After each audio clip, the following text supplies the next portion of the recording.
Ruth 3వ అధ్యాయము. ఆమె అత్తయ్య అయిన నయోమి, నా కుమారి, నీకు మేలు కలుగునట్లు నేను నీ కొరకు విశ్రాంతి విచారింపవలసిన దానను గదా.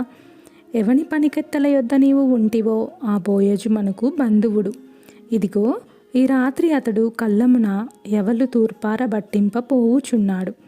నీవు స్నానం చేసి తైలము రాచుకొని నీ బట్టలు కట్టుకొని ఆ కళ్ళమునకు వెళ్ళుము.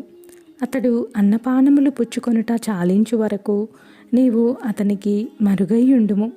అతడు పండుకొనిన తరువాత అతడు పండుకొనిన స్థలమును గుర్తెరిగి లోపలికి పోయి అతని కాళ్ళ మీదనున్న బట్ట తీసి పండుకొనవలెను.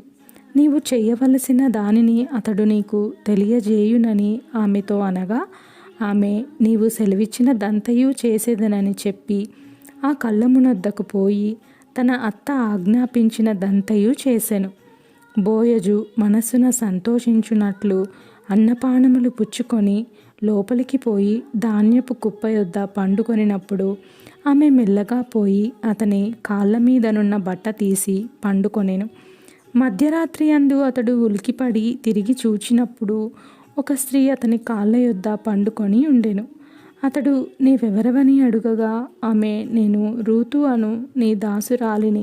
నీవు నాకు సమీప బంధుడవు గనుక నీ దాసురాలి మీద నీ కొంగు కప్పుమనగా, అతడు, నా కుమారి, యెహోవా చేత నీవు దీవెన నొందిన దానవు. కొద్దివారినే గాని గొప్పవారినే గాని యవ్వనస్తులను నీవు వెంబడింపక ఇండుట వలన నీ మునుపటి సత్ప్రవర్తన కంటే వెనుకటి సత్ప్రవర్తన మరీ ఎక్కువైనది. కాబట్టి నా కుమారి, భయపడకుము. నీవు చెప్పినదంతయు నీకు చేసేదను. నీవు యోగ్యురాలవని నా జనులందరూ ఎరుగుదురు. నేను నిన్ను విడిపింపగల వాడనను మాట వాస్తవమే. అయితే నీకు నాకంటే సమీపమైన బంధువుడొకడున్నాడు. ఈ రాత్రి యుండుము. ఉదయమున అతడు నీకు బంధువుని ధర్మము జరిపిన ఎడల సరి, అతడు విడిపింపవచ్చును. నీకు బంధువుని ధర్మము జరుపుటకు అతనికి ఇష్టము లేకపోయిన ఎడల యెహోవా జీవము తోడు, నేనే నీకు బంధువుని ధర్మము జరిపేదను. ఉదయము వరకు పండుకొనమని చెప్పెను. కాబట్టి ఆమె ఉదయం వరకు అతని కాళ్ళ యొద్ద పండుకొని ఒకరినొకడు గుర్తించుపాటి వెలుగు రాక ముందే లేచెను.